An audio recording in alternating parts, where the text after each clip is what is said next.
ഈ രാജീവ് ചന്ദ്രശേഖറിന്റെ ചാനലായ ഏഷ്യാനെറ്റ് ഇന്ന് രാവിലെ ഒരു വാർത്ത നൽകിയിട്ടുണ്ട്. അത് ഏറ്റവും പ്രധാനപ്പെട്ട ഒരു വാർത്തയാണ് ബി ജെ പിയെ സംബന്ധിച്ചിടത്തോളം. രാജീവ് വികസനം മാത്രം മുന്നോട്ട് വെച്ച് പോകുന്നു, ഈ സമരങ്ങളൊന്നും ചെയ്യുന്നില്ല. അതാണ് പല ബി ജെ പി നേതാക്കൾക്കും അതിൽ അമർഷമുണ്ടെന്നാണ് ആ വാർത്ത. അപ്പോൾ രാജീവിനെ പിന്നോട്ടടിക്കുകയാണോ ബി ജെ പി നേതാക്കൾ തന്നെ? അങ്ങനെ നല്ലതാണ്. അത് ഏഷ്യാനെറ്റ് വന്ന കേരളത്തിലെ ഒരു പൊതു സംസ്കാരവുമായിട്ട് ചേർന്ന് നിൽക്കുന്ന ചാനൽ. അപ്പോൾ ഈ കേരളത്തിൻ്റെ ഒരു പൊതു രീതിയാണ് സമരങ്ങൾ ഇതൊക്കെയാണല്ലോ. അപ്പോൾ അതിൽ ജേർണലിസ്റ്റുകളെന്നൊക്കെ വന്ന് നല്ല കമ്മിറ്റഡ് ആയിട്ടുള്ള രാഷ്ട്രീയ പ്രവർത്തകരാണ് നല്ലൊരു പങ്ക്. എനിക്കൊന്ന് വിനുവിനും സുരേഷിനും അങ്ങനെ ഒരു ഓപ്പൺ പൊളിറ്റിക്സ് ഇല്ലെങ്കിലും കക്ഷി രാഷ്ട്രീയം ഇല്ലെങ്കിൽ നല്ല രാഷ്ട്രീയമുള്ള ആളുകളാണ്, നല്ല സോഷ്യൽ കമ്മിറ്റ്മെൻ്റ് ഉള്ള ആളുകളാണ്. അങ്ങനെ തന്നെയാണ് സിന്ധു സൂര്യകുമാർ. അവരൊക്കെ തന്നെ പൊതുവേ ഒരു ലെഫ്റ്റ് ലീനിയൻ്റ് ആയിട്ടുള്ള ആളുകളാണത്. എന്നുവെച്ചാൽ സി പി എമ്മാരെ സി പി ഐക്കാരെന്നല്ല, ജനപക്ഷത്ത് നിൽക്കുന്ന മാധ്യമപ്രവർത്തകരാണ്. അപ്പം അവരുടെ ഒരു സാമ്പ്രദായികമായ ഒരു കാഴ്ചപ്പാടിലൂടെ നോക്കുമ്പോൾ കേരളത്തിൽ രാജീവ് അങ്ങനെ സമരങ്ങളൊന്നും സംഘടിപ്പിക്കുന്നില്ല. പക്ഷെ രാജീവ് സമരങ്ങൾ സംഘടിപ്പിക്കാൻ വന്ന ആളല്ല. രാജീവിൻ്റെ രീതിയും സമരങ്ങൾ ഉണ്ടാക്കലല്ല. കേരളത്തിന് ഇനി വേണ്ടതും സമരങ്ങളല്ല.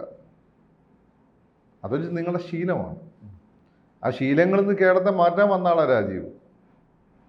അപ്പം ജീസസിനോട് ആരെങ്കിലും പോയിട്ട് പത്രീഷ്യന്മാർ ആരാധിക്കണമെന്ന് ജീസസ് ആരാധിക്കും, ബൈബിൾ അറിയുന്ന ആളുകളൊക്കെ പറയും. അപ്പോൾ അതേപോലെയാണത്. അല്ലെ മുഹമ്മദ് നബീനോട് വന്നിട്ട് ആരെങ്കിലും ബിംബാരാധന നടത്തണമെന്ന് പറഞ്ഞാൽ അത് ചെയ്യില്ലല്ലോ. അപ്പം അതേപോലെയാണ് രാജീവ്. അതിന് വന്ന ആളല്ല. രാജീവിൻ്റെ രീതി എന്ന് വെച്ചാൽ കേരളത്തിൽ ആവശ്യത്തിന് സമരങ്ങളൊക്കെ ചെയ്തിട്ടുണ്ട്. അതിൻ്റെ ഗുണം ഈ നാടിന് കിട്ടിയിട്ടുമുണ്ട്. ഇത് സമരങ്ങളുടെ കാലഘട്ടം കഴിഞ്ഞു. ഇനിയും സമരങ്ങളിൽ നിന്ന് വികസനത്തിലേക്കും പുരോഗതിയിലേക്കും, ഇന്ത്യ വികസനം എന്നുള്ള ഒത്തിട്ട് ആകെ ഇഷ്ടമല്ല. ഈ രാഷ്ട്രീയക്കാർ ഉപയോഗിക്കുന്ന അർത്ഥം ഒന്നുകൂടാണ്ട് വികസനം. എനിക്ക് ഒരിക്കലും ഞാനതൊരു പാർട്ടിയുടെ പരിപാടിക്ക് ഞാൻ ഗസ്റ്റായിരുന്നു. അപ്പോൾ നമ്മളാ തൃശ്ശൂർ സ്വരാജ് ഗ്രൗണ്ട് എന്തായാലും പറയാം, പാകമേക്കാവ് ശക്തൻ ഗ്രൗണ്ട് ഉണ്ടല്ലോ, അറിയാലോ, ക്ഷേത്രത്തിൻ്റെ അടുത്ത്. അതിനെങ്ങനെ അതിൻ്റെ ചുറ്റും ഇങ്ങനെ വണ്ടി ഇങ്ങനെ പോകുമ്പോൾ എൻ്റെ കൂടെയുള്ള ആൾ പറയാം, അയാൾ ഉദ്യോഗസ്ഥൻ കൂടിയാണ്. ഇത്ര സ്ഥലമാണ് വെറുതെ കിടക്കുന്നത്, ഇവിടെയൊക്കെ ബിൽഡിംഗ് ഉണ്ടായി വികസനം കൊണ്ടുവരാൻ. തൃശ്ശൂരിൻ്റെ ഏറ്റവും വലിയ അട്രാക്ഷൻ ആ ഗ്രൗണ്ടും പൂരവും കാര്യങ്ങളൊക്കെയാണ്. അപ്പോൾ അവിടെയാണ് പറയുന്നത് ബിൽഡിംഗ് ഉണ്ടാകും. ബിൽഡിംഗ് ഉണ്ടായിക്കൊണ്ടുവല്ലാണ് ആളുകളെ വികസനം. അപ്പോൾ എനിക്ക് വികസനം എന്നുള്ള വാക്ക് എനിക്ക് ഇഷ്ടമല്ല. അതോടൊപ്പം ആ വാർത്തയിൽ ഏറ്റവും പ്രധാനപ്പെട്ട കാര്യം, ഇപ്പോൾ പിണറായി സർക്കാരിൻ്റെ 4ാം വാർഷികത്തിൽ UDF കരിദിനം ആചരിച്ചപ്പോൾ ബി ജെ പി ഒന്നും ചെയ്യാതെ നോക്കിയിരുന്നു എന്നാണ്. കരിദിനം ആചരിക്കേണ്ട ആവശ്യമില്ലാത്തതുകൊണ്ടല്ലേ കേരളത്തിൽ വെച്ച് താരതമ്യേന. ഇപ്പോൾ രാജീവ് എപ്പോഴും നല്ലതിന് നല്ലതെന്നും മോശത്തിന് മോശം എന്നും പറയുന്ന ശീലക്കാരനാണ്. പിണറായി ഗവൺമെൻറ് അത്ര മോശം ഗവൺമെൻറ് ഒന്നല്ല. അത് രാഷ്ട്രീയക്കാർ പറയും, അത് നല്ല ചെയ്താലും മോശം പറയും. രാജീവിൻ്റെ ശീലം അതല്ല, നല്ലത് ചെയ്താൽ നല്ലത് പറയാം, മോശമാണ് മോശം പറയാം. അത്ര ഒരു മോശം ഗവൺമെൻറ്റും അല്ല. മാത്രമല്ല അങ്ങനെയുള്ള കേരളത്തിൻ്റെ സ്ഥിരം കലാപരിപാടികളിൽ നിന്ന്, രാഷ്ട്രീയ കലാപരിപാടികളിൽ നിന്ന് മാറി നടക്കാൻ വേണ്ടി വന്ന ആളാണ് രാജീവ്. അല്ല അതിൻ്റെ കൂടെ നടക്കാൻ വേണ്ടി വന്ന ആളല്ല. രാജീവ് ഒരു യുഗപ്രഭാവനാണ്, അതിന് കൂടെ നടക്കാൻ വേണ്ടി വന്ന ആളല്ല. രാജീവ് വളരെ സൈലൻ്റായിട്ട് കാര്യങ്ങൾ ചെയ്യുന്നുണ്ട്. നിങ്ങളാരെ അറിയുന്നുണ്ട്? നാട്ടുകാരെ അറിയിച്ച് ചെയ്യണമെന്ന് വെച്ചാൽ സ്വന്തം വലുപ്പത്തിൽ അല്ലെങ്കിൽ സ്വന്തം കഴിവിൽ കോൺഫിഡൻസ് ഇല്ലാത്ത ആളുകളാണ് നാട്ടുകാരെ അറിയിച്ച് ചെയ്യുക. ഞാൻ ഇന്നലെ കാര്യം പറയാം. ഇന്നലെ എൻ്റെ ഒരു ഫ്രണ്ട് രാജീവിനെ കാണാൻ വേണ്ടിയിട്ട് BJP ഓഫീസിൽ പോയി.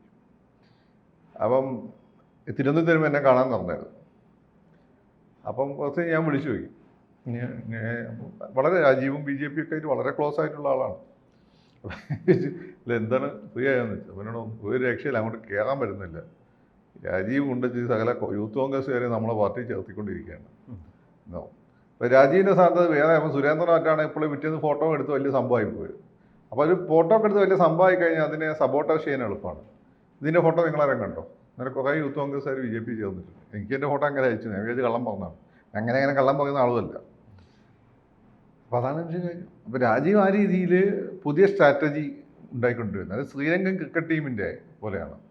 നിനക്കൊക്കെ ഓർമ്മ ഉണ്ടെന്ന് എനിക്കറിയില്ല. ഞാനൊക്കെ കോളേജിൽ പഠിക്കുന്ന സമയത്താണ് ശ്രീലങ്ക വേൾഡ് കപ്പ് നേടുന്നത്. ആ സമയത്ത് ശ്രീലങ്കൻ ക്രിക്കറ്റ് ടീം സാമ്പ്രദായികമായിട്ടല്ല ശ്രീലങ്കൻ ക്രിക്കറ്റ് ടീം കളിച്ചത്. അതുവരെ ആരും കളിക്കാത്ത രീതിയിലാണ്. ആദ്യത്തെ ഓവറിൽ ആദ്യത്തെ ബോള് അവസാനത്തെ ഓവറിൽ അവസാനത്തെ ബോളായി കണ്ട് അടിച്ച് കളിക്കുക എന്നുള്ള സ്ട്രാറ്റജിയായിരുന്നു. പിന്നെ ഫീൽഡിങ് അവർ മെച്ചപ്പെടുത്തി. വെച്ചാൽ ഉറപ്പായിട്ടും 4 കിട്ടാവുന്നത് 2 ഡബിളായി കുറച്ചു. ഫീൽഡ് മികവുറ്റ ഫീൽഡിങ്ങായി. അപ്പോൾ എതിരാളികളുടെ റൺ റേറ്റ് കുറയ്ക്കുകയും ചെയ്തു. ഇവരെ റൺ റേറ്റ് ആദ്യത്തെ 15 ഓവറിൽ 100 റൺ എത്തിക്കുക എന്നുള്ള ഇപ്പോഴത്തെ സ്ട്രാറ്റജി അവർ കൊണ്ടുവന്നതാണ്. അതുപോലൊരു മാറ്റമാണ് രാജീവ് ഉദ്ദേശിച്ചത്. അപ്പോൾ നിങ്ങൾ പഴയ മാനദണ്ഡങ്ങൾ, നിങ്ങൾ ആരാണെങ്കിലും, നിങ്ങൾ ശുദ്ധഗതി കൊണ്ടായിരിക്കാം, രാഷ്ട്രീയമായ കമ്മിറ്റ്മെൻ്റ് കൊണ്ടായിരിക്കാം, അല്ലെങ്കിൽ ഏഷ്യാനെറ്റിനെ സംബന്ധിച്ച് ഇത് രണ്ടുമാണ്, കമ്മിറ്റ്മെൻറ്റും ഒരു ശുദ്ധഗതിയുമാണ്.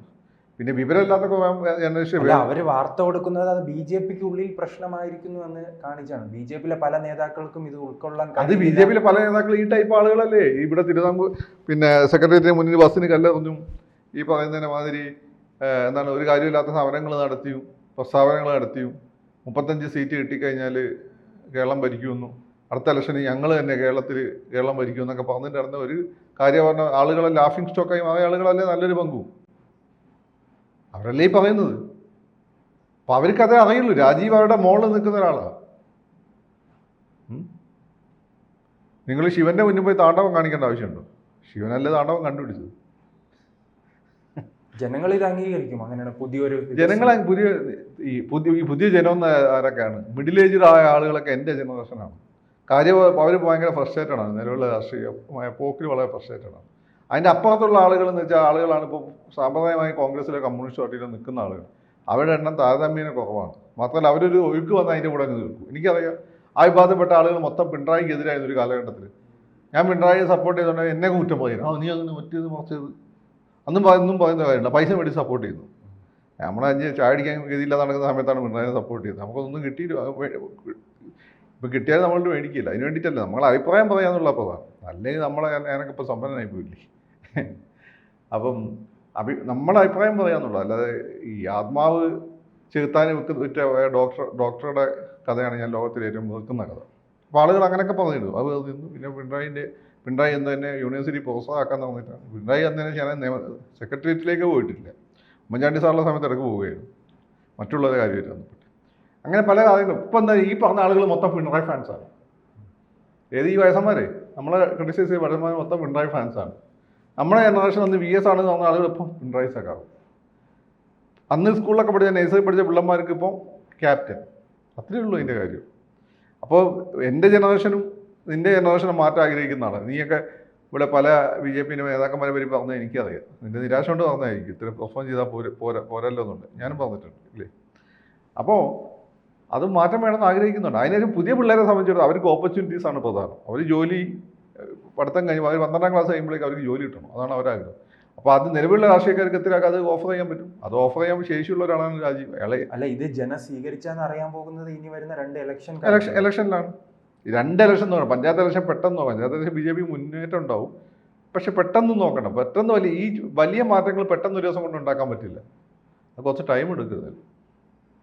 അത് കൃത്യമായി നിയമസഭയിൽ അറിയാൻ കഴിയും. നിയമസഭയ്ക്ക് കുറേ അറിയാൻ പറ്റും. അത് എങ്ങനെയാണ് ഈ മലബാർ പ്രദേശങ്ങളിലേക്ക് ഇത് വലിയ രീതിയിൽ സ്വാധീനം ചെലുത്താൻ കഴിയുമോ BJPക്ക്?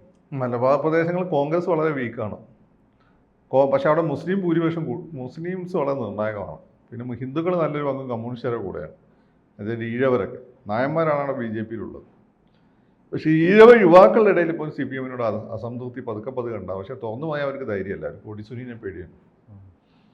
അപ്പോൾ അതൊക്കെ വോട്ടായി മാറും നോക്കണം. മലബാറിലെ പക്ഷേ മുസ്ലിം പോപ്പുലേഷൻ മുസ്ലിംസിന് BJP അംഗീകരിക്കാൻ ഭയങ്കര പാടാണ്. അപ്പോൾ രാജീവ് ഇപ്പം മുസ്ലിംസിനിടയിൽ ഔട്ട്റീച്ച് പ്രോഗ്രാം സംഘടിപ്പിക്കുന്നുണ്ട്. പക്ഷേ നിങ്ങൾ ഒരു ദിവസം കൊണ്ടൊന്ന് റിസൾട്ട് ചോദിക്കരുത്. ഒരു രാഷ്ട്രീയ നേതാവ് റിസൾട്ട് ഉണ്ടാക്കാൻ മിനിമം 5-10 വർഷം എടുക്കും. റിസൾട്ട് കണ്ടു തുടങ്ങാൻ 5 വർഷം എടുക്കും. അത് കൺസോളിഡേറ്റ് ചെയ്യാൻ 10 വർഷം എടുക്കും. അതായത് ഒരു ദിവസം കൊണ്ട് അല്ലെങ്കിൽ സാമ്പ്രദായിക നേതാവായിരിക്കണം, നിലവിലുള്ള ഓളത്തിനനുസരിച്ച് പോകുന്ന ആൾ. രാജീവ് അങ്ങനെ സാമ്പ്രദായിക നേതാവല്ല. രാജീവ് ആങ്കർമാരിലെ ഇടയിലെ ആരാണ്? നന്ദിനി ഹരിദാസ്. എന്താ കുറിച്ചിൻ്റെ പേര്? രഞ്ജിനി ഹരിദാസാണ്. രഞ്ജിനി ഹരിദാസ് അന്ന് മൊത്തം മാറി, ആങ്കറിങ്ങേ മാറി. മനസ്സിലായില്ലേ? സിനിമക്കാരുടെ ഇടയിൽ അമൽ നീരദാണ്. അമൽ നീരദ് വന്നുകൊണ്ട് മലയാള സിനിമ മേക്കിങ്ങേ മാറി. പണ്ടൊക്കെ അത് ഭയങ്കര ഡയലോഗായിരുന്നു. സ്ലോ മോഷൻ എന്നൊക്കെ പറഞ്ഞിട്ട്. അമൽ നീരദിൻ്റെ സിനിമയിൽ സ്ലോ മോഷൻ ഒന്നും നോക്കിക്കലാണ്. അപ്പം ബാക്കി എല്ലാവരും അതൊന്നും ഫോളോ ചെയ്യുന്നു. അങ്ങനെ ആളാണ് ഈ രാജീവ്. BJPക്കാർക്ക് ബോധം വീറുണ്ടായി രാജീവിനെ സപ്പോർട്ട് ചെയ്ത് വെയിറ്റ് ചെയ്യുക. പണ്ട് ശിവന്റെ ദാക്ഷിണ്യത്തിനായിട്ട് രാവണൻ വെയിറ്റ് ചെയ്ത പോലെ. കണ്ട രാവണ അഹങ്കാരം കൂടിയ സമയത്ത് കൈലാസമൊക്കെ കഥ അറിയാമല്ലോ. സന്തോഷം അപാലം മറ്റേ പാട്ട് എഴുതിയതാണ് ഗടാഗടാഹ ഒക്കെ അറിയാമോ? അത് എനിക്ക് 1-2 ലൈനൊക്കെ അറിയുള്ളൂ. അങ്ങനെ വെയിറ്റ് ചെയ്യുന്നതാണ് BJPക്കാർക്ക് നല്ലത്. ഒത്തിരിവുണ്ടാക്കുന്നത്. കൂടുതൽ വാർത്തകളും വിശേഷങ്ങളും നിങ്ങളിലേക്ക് എത്താൻ ABC മലയാളം സബ്സ്ക്രൈബ് ചെയ്യുക. ബെൽ ബട്ടണും അമർത്തുക.